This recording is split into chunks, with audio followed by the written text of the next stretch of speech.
Mag-interview kayo ng agent Yes. who you're comfortable working with. Correct. You have to do your research at saka alamin ninyo.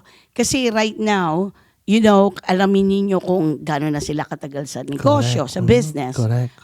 Kumusta ang mga reviews nila. Yun, Okay? importante yun. They could be an agent. Maybe magbenta lang sila ng bahay once a year dahil happy Hindi sila sila. season, Or oo. part-timer. O Oo. may full-time silang trabaho. Correct. So, kailangan alamin ng consumer yung kalibre. Yeah. Kasi right now, consumer is gonna be really what we call picky. Yes. Kasi imagine, kayo na ang magbabayad sa buyer's agent, Yes. hindi na ang seller.